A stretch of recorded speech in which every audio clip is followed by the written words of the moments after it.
Hello दोस्तों, Ananya class में आपका बहुत बहुत स्वागत है। मैं आपको हिंदी पढ़ाने आई हूँ। वैसे भी हम बहुत पहले हिंदी पढ़ चुके हैं, लेकिन एग्ज़ाम के समय बहुत सारे प्रॉब्लम आते हैं। इसलिए एक बार फिर हिंदी आपको दी जा रही है।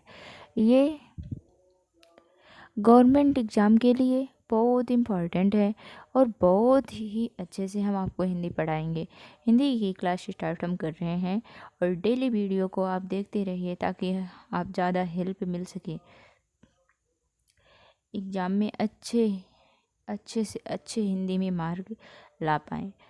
अगर आपको ऐसे अच्छे अच्छे वीडियो को देखना चाहते हैं तो जल्दी से चैनल को सब्सक्राइब करिए तथा बेल आइकन को ज़रूर प्रेस कीजिए, जिससे आपके पास नोटिफिकेशन जाएगा। आप ये जान पाओगे कि हम कितने वीडियो अपलोड करते हैं। चलिए दोस्तों, आज हम आपको पढ़ाना चाहते हैं वर्ड रचना।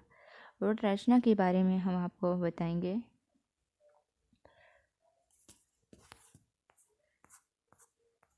वर्ड रचना का हम 2 वीडियो बताएंगे। ये पहला वीडियो है, ये पहला लेक्चर है वर्णमाला का। तो दोस्तों, पहले हम आपको वर्णमाला का परिभाषा बताएंगे, उसके बाद हम आपको बताएंगे मुख से निकलने वाली प्रत्येक सार्थक ध्वनि को वर्ड कहते हैं।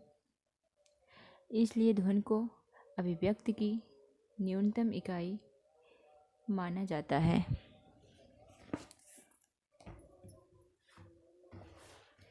दोस्तों, वर्ड की परिभाषा बहुत सरल है। हम लोग तो पहले भी पढ़ चुके हैं। हिंदी सब लोग कहते हैं बहुत सरल है, बट इतना सरल नहीं है। कोई पढ़ के तो दिखाए।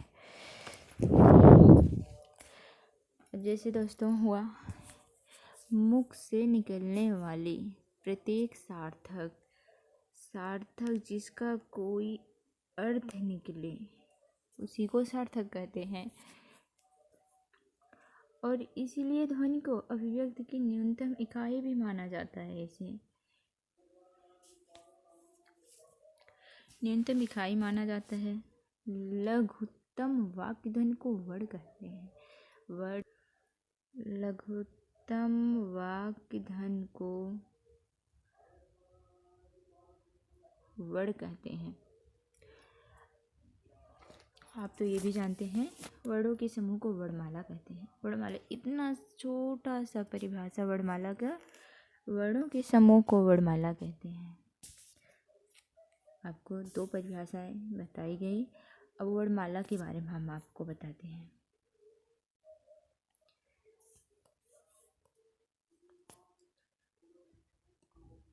वर्णमाला को 3 रूपों में बांटा गया है। इसका वर्गीकरण 3 रूपों में हुआ है। पहला है उच्चारण स्थान, दूसरा है वायु संवेग, तीसरा है तारत्व। वर्णमाला में कुल कितने संख्या होते हैं? 52 संख्या होते हैं।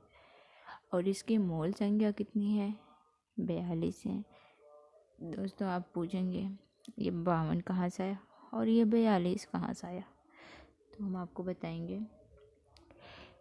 A to Z में 26 अक्षर होते हैं। स्वर के जितने A to Z में 26 होते हैं। 26 का दूना वर्णमाला है। अब हम आपको बताएंगे उच्चारण स्थान के आधार पर। पहला हुआ स्वर किसे कहते हैं, ये तो आप लोग जानते होंगे। छोटी छोटी क्लासों में ये सब पढ़ाया गया होगा, लेकिन तब उतना ध्यान था, लेकिन अब नहीं है। अब एग्ज़ाम के समय जो बैठते हैं तो सब कुछ भूल जाता है। छोटी छोटी चीज़ों को हम भूल जाते हैं। अब स्वर में आपको जैसे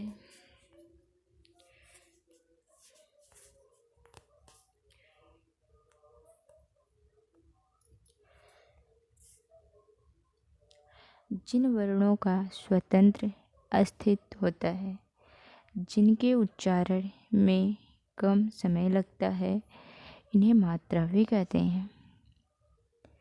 जैसे दोस्तों, जिन वर्णों का स्वतंत्र मतलब जो अपने रूप में आज़ाद होते हैं, ये किसी का सहारा नहीं लेते हैं, ये आज़ाद रहते हैं और इन्हें बोलने में कम से कम समय लगता है। जैसे हुआ आ ई उ री ए आई ओ आओ।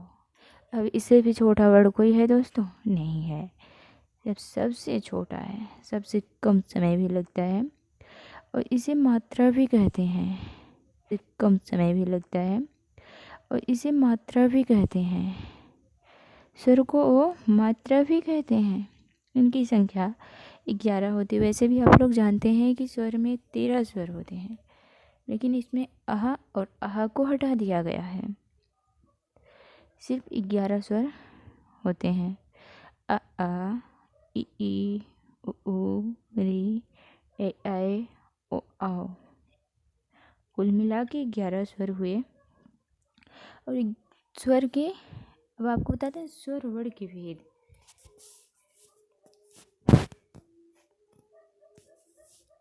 स्वर वर्ड के भेद बताते हैं दोस्तों। पहला हुआ ह्रस्व स्वर, दीर्घ स्वर, संयुक्त स्वर, प्लुत स्वर। अब हम ये स्वर वर्ड के ये 4 भेद होते हैं। अब आपको हम बताते हैं, एक एक करके हम आपको सभी स्वरों को बताएंगे, छोटे छोटे में बताएंगे। तो पहले दोस्तों हम कुछ आपको नोट्स दिखाते हैं, जो महत्वपूर्ण नोट्स हैं उसको देखिए और ध्यानपूर्वक समझिए इस नोट में क्या कहा गया है।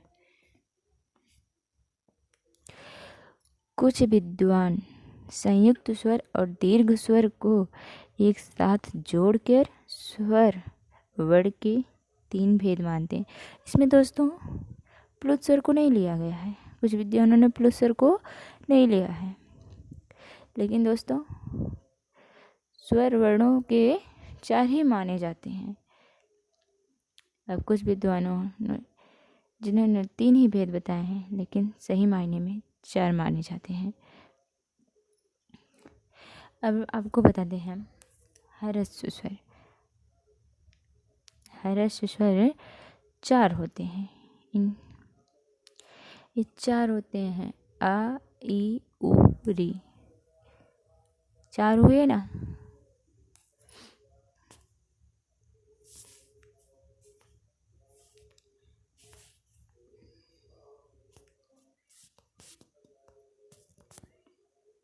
आ ई उ री, ये 4 हैं ह्रस्व स्वर। जिन स्वरों के उच्चारण के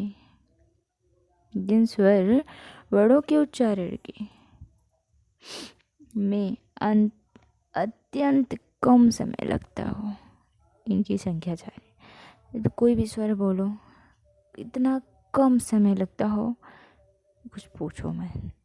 इसमें कितना समय लगता है? 1 भी सेकंड नहीं लग रहा है। जो है ना, को हिंदी वर्णमाला का सही वर्ड भी कहा जाता है। ये आपको हम एक्स्ट्रा नॉलेज दे रहे हैं। को हिंदी वर्ड कम समय लगता हो, इनकी संख्या 4 है। तो कोई भी स्वर बोलो, इतना कम समय लगता हो, कुछ पूछो मत। इसमें कितना समय लगता है? 1 भी सेकंड नहीं लग रहा है। जो है ना, को हिंदी वर्णमाला का सही वर्ड भी कहा जाता है। ये आपको हम एक्स्ट्रा नॉलेज दे रहे हैं। को हिंदी वर्णमाला का सही वर्ड भी कहा जाता है। ये कभी कभी पेपर में पूछा जाता है कि सही वर्णमाला क्या है। तो हेलो दोस्तों, अब बता सकते हैं सही वर्णमाला है। कभी कभी ये पूछा जाता है। अब आपको हम बताते हैं, एक एक करके हम आपको आगे बताएंगे।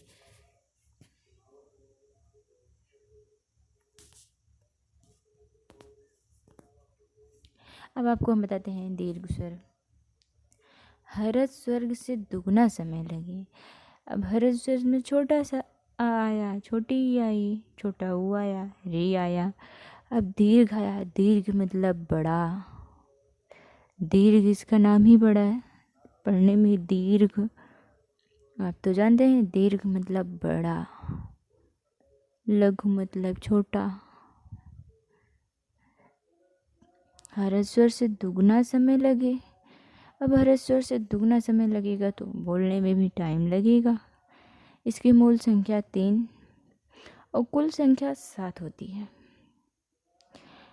कुल संख्या हरस स्वर और दीर्घ स्वर को मिला के 4 वो थे, आ ई उ री। और दीर्घ में 3 ये हैं, बड़ा आ, बड़ी ई, बड़ा ऊ। 4 3 7 हुए, कुल संख्या इसकी 7 हुई। इसकी मूल संख्या 3 है। इसकी मूल संख्या 3 है और कुल संख्या 7 है। अब दोस्तों जैसे ये हुआ प्लस,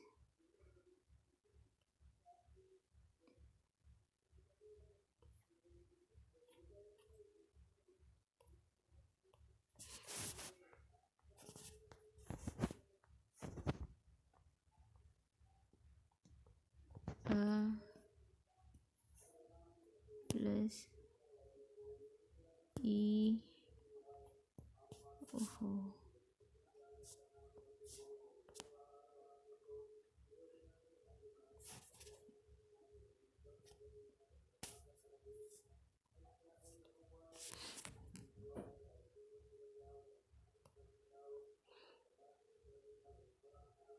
आ ई उ री। इससे स्वर वर्णों से मिलकर बनते हैं। स्वर वर्णों दो स्वर वर्णों से मिलकर बनते हैं। इनकी संख्या 4 है, ए ओ औ। ये 4 हैं। हम आपको चारों को बताते हैं, 2 स्वर 2 वर्णों से कैसे मिलकर बनते हैं। तो दोस्तों जैसे ए हुआ, ए जो है पहले आ ऑब्लिक बड़ा प्लस ई धन ई, इन अक्षरों से मिलकर ए बना है। और ए आ ऑब्लिक आ धन छोटा ए, फिर इसके बाद ऑब्लिक ए, तब जाके ए से ऐनक बना है। अब आया ओ, ओ क्या किससे किससे बना है, आ ऑब्लिक आ धन ऊ ऑब्लिक बड़ा ऊ। 4 अक्षरों से ये मिलके बना है ओ से औरत, ओ से ओखली, सॉरी दोस्तों, ओ से ओखली। फिर आया आपका आओ, आ ऑब्लिक आ प्लस ओ प्लस आओ। अब हम दोस्तों आपको बताते हैं, जैसे आ बना, ई 2 अक्षर से बना, ये 2 अक्षर से, ये 2 अक्षर से, ये और ये। इसी को कहते हैं संयुक्त स्वर। संयुक्त स्वर दो वर्ण हैं और स्वर वर्णों से मिलकर, स्वर के वर्णों से मिलकर बनते हैं। ये इनकी संख्या 4 बताई गई है दोस्तों, ए ओ औ। अब आपको हम बताते हैं प्लुत स्वर के बारे में। प्लुत स्वर दोस्तों हरस स्वर से तिगुना अधिक समय लगे। अब हरस स्वर में कम समय लगता था और इसमें अधिक समय लगता है, और इसकी संख्या एक ही माना गया है, जो है ओम। ओम ये एक ही है, ये बहुत कम ही पूछा जाता है पेपर में।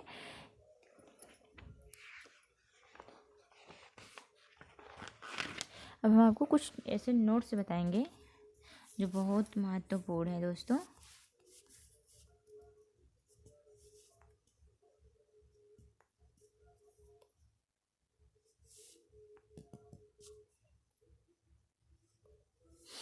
तो देखिए दोस्तों, कुछ विद्वान प्लस स्वर को जोड़कर इनकी संख्या 12 बताते हैं।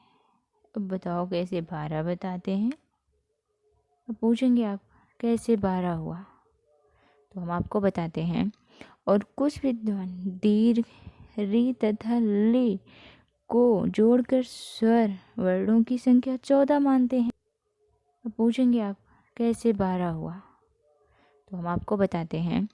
और कुछ विद्वान दीर्घ री तथा ले को जोड़कर स्वर वर्णों की संख्या 14 मानते हैं। कुछ तो 12 मानते हैं, कुछ 14 मानते हैं, परंतु हम जानते हैं ना हिंदी स्वर में कुल तो 11 संख्या होती है।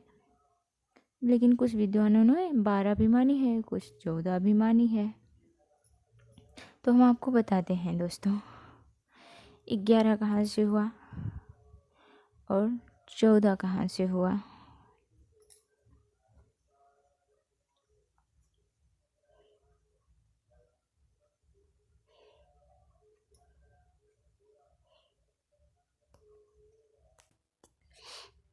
तो देखिए दोस्तों, 12 कहाँ से हुआ। हम लोग तो मानते हैं 11 है। 11 में एक री जोड़ा गया, री तो पहले से ही है, री जोड़ा गया तो एक ये हुआ, ये तो हो गया 11 से 12। और एक 13 कहाँ से आया, 14 मानते हैं ना। हाँ, 14 मानते हैं, कुछ विद्वानों ने 14 भी माना है। तो जानते हैं ना 13 हुआ, एक री जोड़ा गया, 13 से एक 14 हो गया। लेकिन ये सही है कि हम जानते हैं, परंतु हिंदी में स्वर वर्णों की कुल संख्या 11 ही मानी जाती है, कुछ विद्वानों ने कहा है।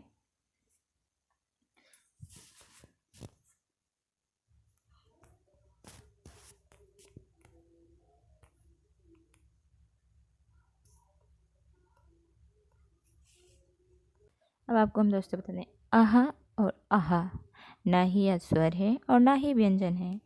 अयोग हुआ, इसे नपुंसक वर्ण कहा जाता है। ना तो यह स्वर में लिया जाता है और ना ही व्यंजन में लिया जाता है। तो दोस्तों देखिए, हम आपको बताते हैं, यहाँ थोड़ा सा मिस्टेक हो गया, दिखाई नहीं दे रहा है, हम आपको यहाँ लिख के बताते हैं। आह जो है अनुस्वार है,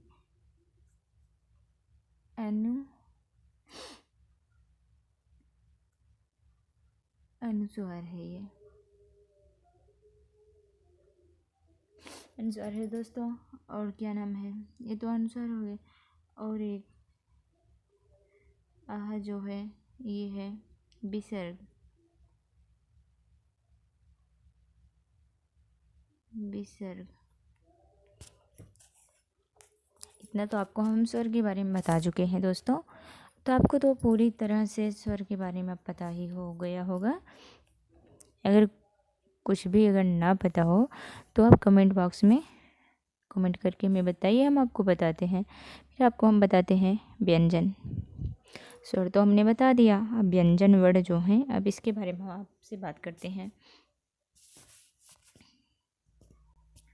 तो देखिए दोस्तों, पहले व्यंजन के बारे में बताते हैं। ये व्यंजन जो है स्वर तो अपने ऊपर स्वतंत्र रूप से अस्तित्व होते हैं, वो अपने ऊपर निर्भर करते हैं स्वर। लेकिन व्यंजन अपने ऊपर निर्भर नहीं करता है, वह स्वरों से मिलकर बनते हैं। कोई व्यंजन हो वह स्वरों से मिलकर वह दूसरे के ऊपर निर्धारित रहते हैं। तो देखिए दोस्तों, व्यंजन वर्ड का हम आपको बताते हैं। जिन वर्णों का स्वतंत्र अस्तित्व नहीं होता है, जो हमेशा स्वर वर्णों की सहायता से ही बोले जाते हैं। हमने बताया दोस्तों ना, यह अपने ऊपर निर्भर नहीं रहते हैं, दूसरों के सहारे। जैसे अभी कोई बूढ़ा हुआ, उसको लाठी की सहारे रहती है और लाठी के सहारे चलता है, ठीक उसी प्रकार यह अकेले नहीं बोला जा सकता है। कोई भी व्यंजन अकेले नहीं बोला जा सकता है, उसे स्वरों की ज़रूरत होती है। तो दोस्तों, जिन वर्णों का उच्चारण अस्तित्व नहीं होता है, जो हमेशा स्वर वर्णों की सहायता से बोले जाते हैं। तो व्यंजन की कुल संख्या कितना है दोस्तों, कितना अभी सब लोग कहेंगे 36, बट 36 नहीं है, 33 है। 33 है, मूल संख्या 33 है और कुल संख्या 39 है।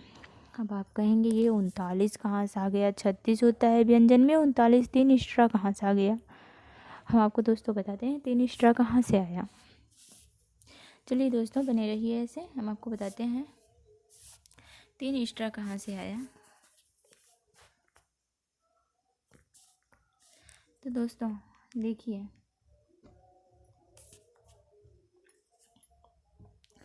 मूल व्यंजन या स्पर्शी व्यंजन, मूल व्यंजन और स्पर्शी व्यंजन कुल टोटल 25 होते हैं। ये कुल संख्या, स्पर्शी व्यंजन कुल संख्या 25 होते हैं और मूल संख्या 16 होते हैं। अभी अभी आप कहेंगे कहाँ से आया, तो हम आपको पहले ये स्पर्शी व्यंजन बताते हैं। स्पर्शी व्यंजन हम आपको बताते हैं, ध्यानपूर्वक पढ़िएगा।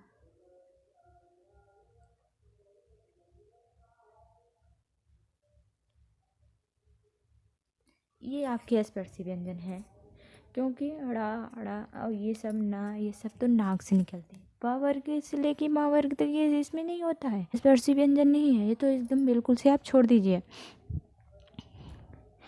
क ख ग घ च छ ज झ ट ठ ड ढ त थ द ध, ये 16 हुए ना।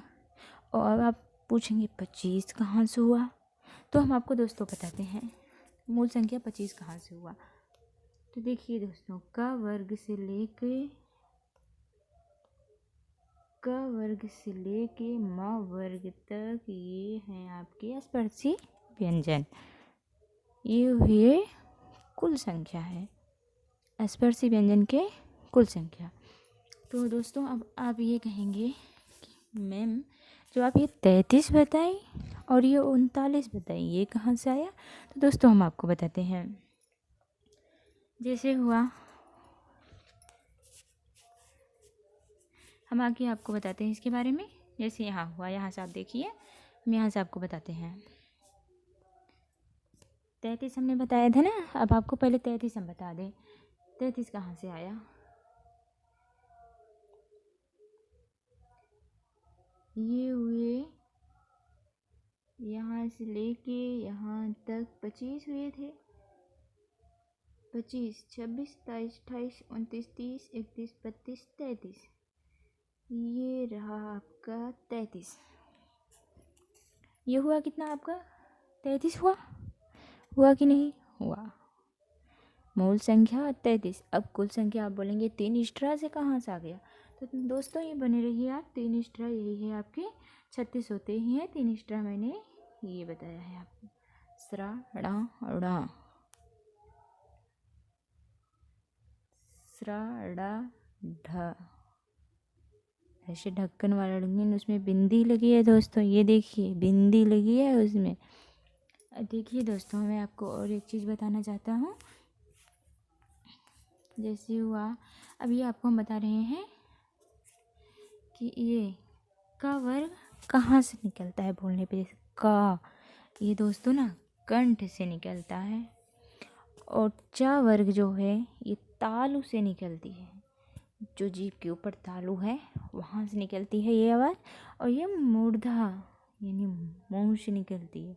और ता वर्ग जो है ये आपके दांतों से निकलती है। ता, दांत ऐसे बंद हो जाते हैं फिर खुलते हैं।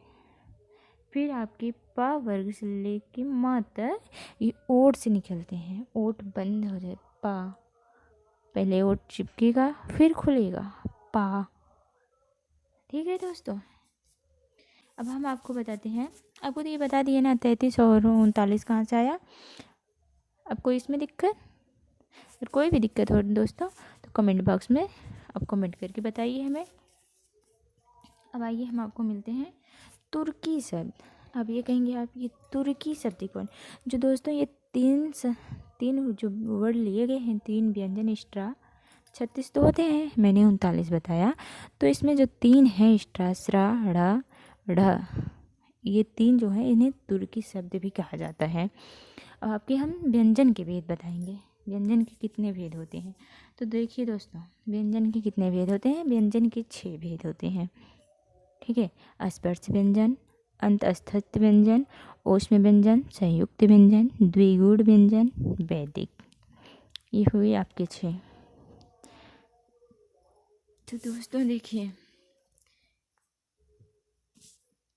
ये हुई आपके 6। तो 6 में आपसे हमने बताया क से म तक ये है स्पर्श व्यंजन। क से म तक ये है स्पर्श व्यंजन और इनकी मूल संख्या मैंने बताया था 16। क ख ग घ च छ ज झ ट ठ ड ढ त थ द न। न नहीं है दोस्तों, न तो नाक से निकलते हैं, नाक से क्या वर्ड कहेंगे। तो ये 16 हुए और ये क से लेके म तक यानी 25 वर्ड हुए। और अंत अस्थ व्यंजन ये तो 4 है, य र ल व, ये 4 हैं, इनकी मूल संख्या 4 है। और ऊष्म व्यंजन स ख स ह, इनकी भी संख्या दोस्तों 4 है। और संयुक्त व्यंजन ये भी 4 हैं, छ त्र ज्ञ स्र, मूल संख्या इनकी 4 है। द्विगुण व्यंजन जो हमने दोस्तों 3 एक्स्ट्रा लिया था, एक स्र था, एक ण था, एक ढ था, उसमें 2 ढ और ढ, ये इनकी मूल संख्या 2 है। वैदिक तो एक ही माना गया है। तो देखिए दोस्तों, हम आपको बताते हैं, जैसे हुआ ये 25 और 16, इसकी मूल संख्या 4 हुई। और इसमें भी 4, इसमें भी 4, लेकिन इसमें 2 ही है और इसमें तो कोई मान लो है ही नहीं, सिर्फ एक ही दिन बताया गया है। अब देखिए दोस्तों, हम आपको बताते हैं आगे। 33 और 39 तो आपको हम बता ही दिए हैं कहाँ से आया है। अब आपको बताते हैं अंतःस्थ व्यंजन। अब इसके बारे में हम आपको बताते हैं। स्पर्शी व्यंजन तो हमने बता दिया, क से लेके माँ तक जितने वर्ग में आते हैं उन्हीं को स्पर्शी व्यंजन कहते हैं। इनकी मूल संख्या 16 है, कुल संख्या 25 होती है। अंतःस्थ व्यंजन को हम आपको बताते हैं। इसमें भी देखिए दोस्तों, य र ल व, मूल संख्या इनकी 4 है, जिनके उच्चारण में श्वास अंदर की तरफ जाए। देखिए दोस्तों, ये उच्चारण करते समय जो श्वास हम लेंगे वो अंदर की तरफ जाएगी, अंदर की तरफ जाएगी। जैसे या अंदर गया ना, या आवाज़ अंदर गई, जो हमने बोला वो अंदर गई, बाहर नहीं निकला, तो इसी को हम अंतःस्थ व्यंजन कहते हैं। तो दोस्तों नोट में देखिए, या और रा, या और वा को अर्ध स्वर भी कहा जाता है।